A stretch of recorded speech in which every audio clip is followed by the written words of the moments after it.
Let's go. Alright, so I'll be doing something a bit different today. A lot of people confused about the market and like what going on with the card prices. So, not taken for granted, I'll go over how the card prices work in most TCGs, or most commonly works, right?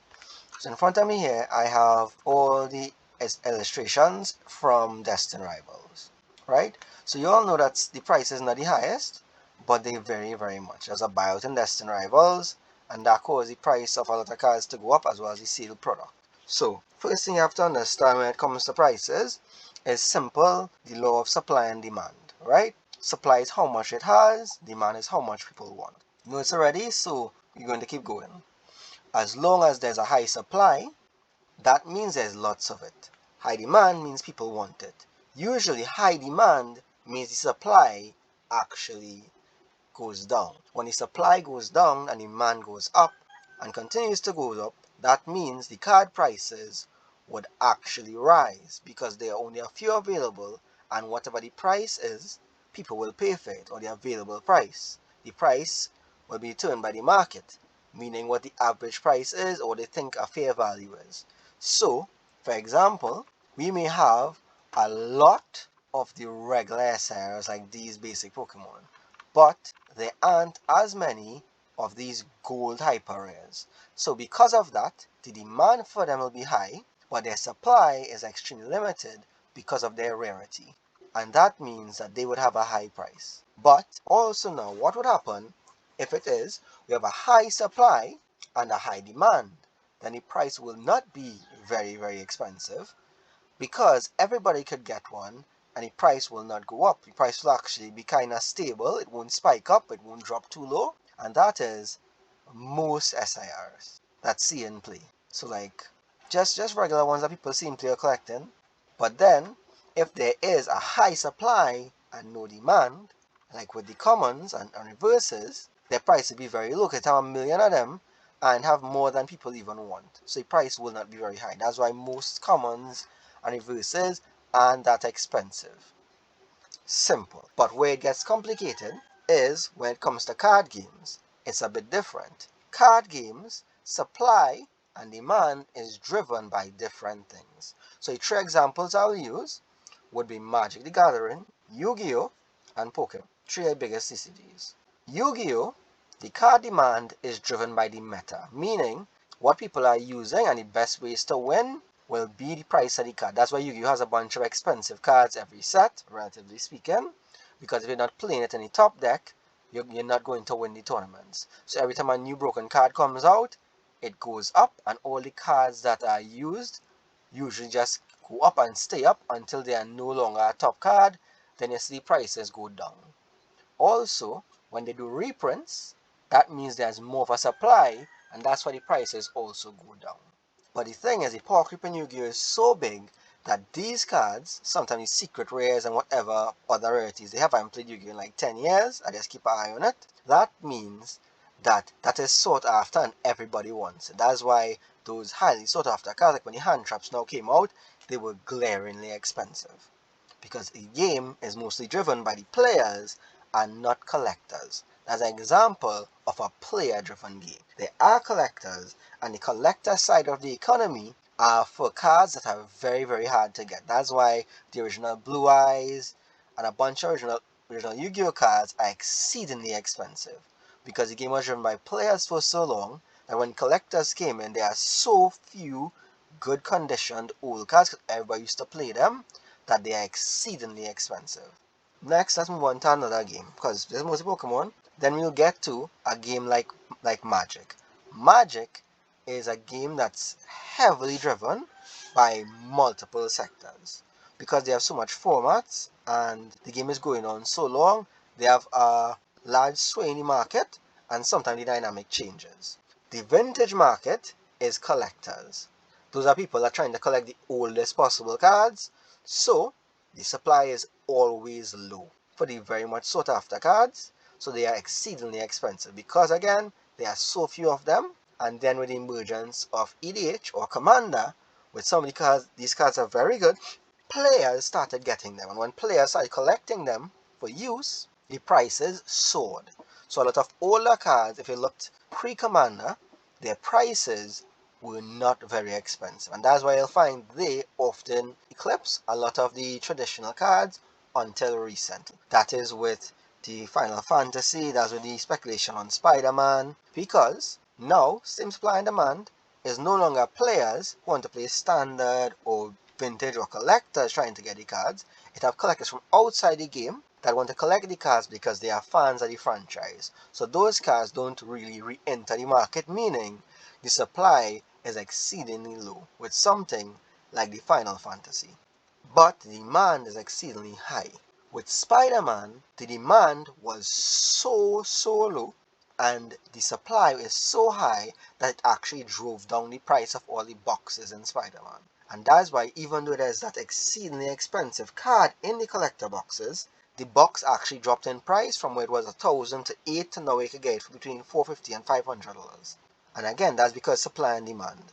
The scalpers thought that people will pay any price for the chance of pulling the card, but again, the game is driven by collectors who want to collect old stuff, not new stuff, so the collectors are actually, well, the heavy collectors anyway, actually collect older stuff, or very particular things that they like.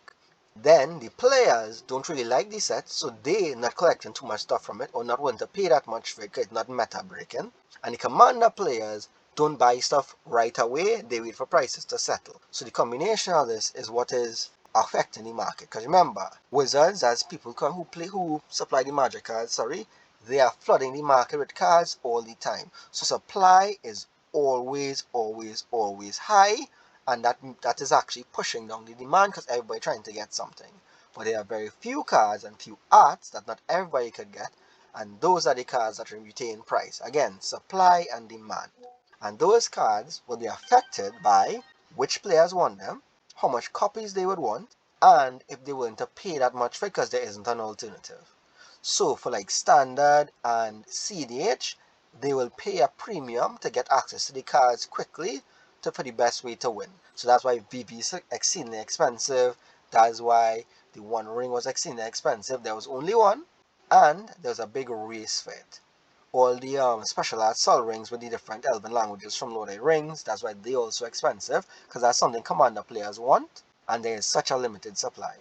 So with those examples, you have a good idea, supply and demand based on players, collectors, what type of collectors, because there are collectors who just collect things they like. So if you like purple magic cards or purple Yu-gi-Oh cards, purple Pokemon cards, you'll collect it. But we're talking about people who collect in an excess and a large amount. So they can actually shape the market. And especially when cards are limited, so like vintage stuff. So that's like the first Blue Eyes printing from the Kaiba deck. That's like alpha beta stuff in Magic, like One Prince, exclusives, that kind of stuff. But now we are into Pokemon, right? And that is what you mostly want to hear about. In Pokemon, it's mostly driven by collectors. Not vintage collectors only, collectors in general. If everyone likes an art, it will be in short supply. An example of this would be there is this Seismitoad from Black Bolt White Flare. That's one of the most expensive cards in the set, not being one of the legendaries. Because the artist, usually all his art cards sell very expensive. So, because of that, you actually have people buying it up, speculating on how valuable it is. And that keeps the value very high because it's in high demand and there's so few of it on the market. And besides, it has so few on the market, not just because of how much open, but how much people actually keeping it and how many not enter any market.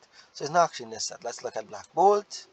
And the same applies for these Master Ball versions of regular cards. That's why they're more expensive than any other version of them, because there are so few of them that the demand is very high. And the ones that are most expensive are the ones players use. So especially the S tier of cards that players want to use, the Seismitoad here. One of the most expensive cards in the set. Non-legendary, they don't play it in any format. It's not a very strong card. It's simply the artist and the art. And Pokemon is very unique like that, because collectors, every Pokemon is someone's favorite Pokemon. So every card will have some inherent value, but the more people like it, like Pikachu, so Pikachu is a lot of people's favorite card, that most art Pikachus usually go up. And then if they actually get C-play like Pikachu X, exceedingly expensive, especially the highest rarity you could find. So that's one. But there's also these new rarities like these black rare and white rares, where they're exceedingly hard to get. And then there are the new hyper rare gold cards, which are also exceedingly hard to get.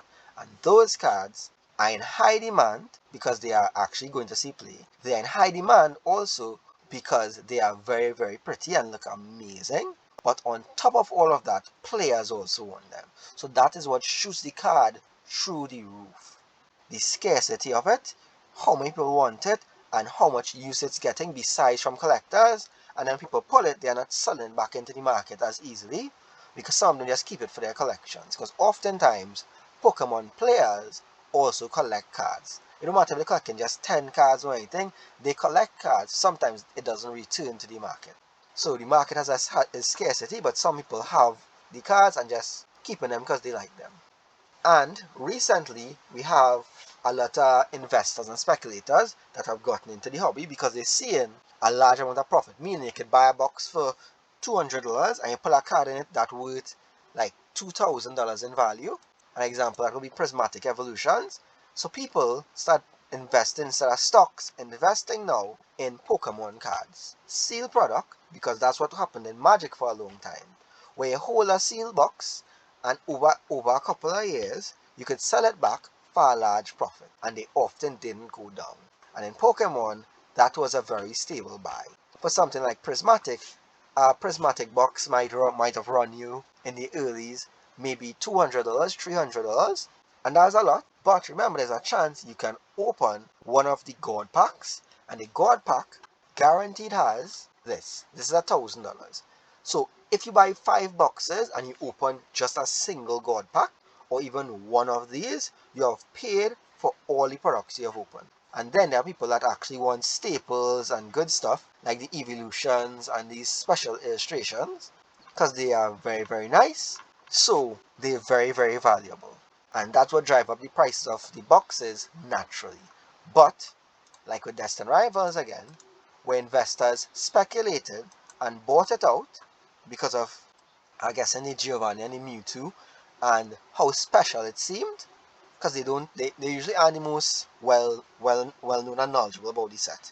They actually, oh, I got jump.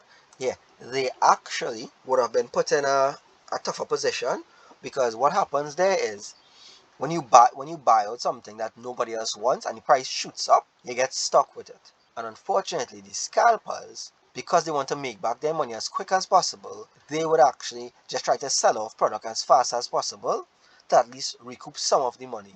And that dump on the market actually crashes prices and crashes sets. Because remember, supply and demand, what do you think will happen if the supply just suddenly outweighs the demand? What happens is you have a race to the bottom, because everybody who wants to get some value for their card tries to sell it and get as much value as they could get for it while the price drops. And if you have somebody selling one for $40, but you have 3 and you want to get those 3 sold, you pay it for $5 less. So you get yours, so then someone want to sell their 3. So they pay it like a couple of dollars less than yours. And everybody starts trying to sell off the card because the seeing value going down. There's a race to the bottom. And similarly, with the hyper rares, let me get to those. You see Mega Evolutions here. With the hyper rares is actually the opposite, kind of a race to the top. Because what happens is there aren't many on the market, so people will post it and you'll basically get whatever price is paid. If you want it, you'll have to pay for it. So even though the market price, and I'm looking here, I'm just saying, of this card is possibly, like say, $600, if the only one available is posted for, let's say, $700, and you want it, you'll have to pay the market price for it.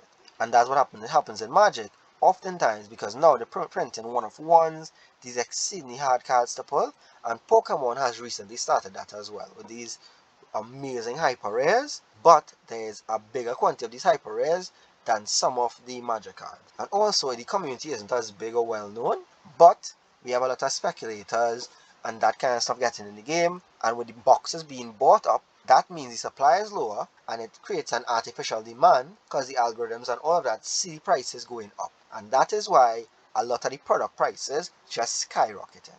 So, and I might not be aware of that, so that's why I think I'll make this video and in the simplest explanation for it. I hope you found it useful.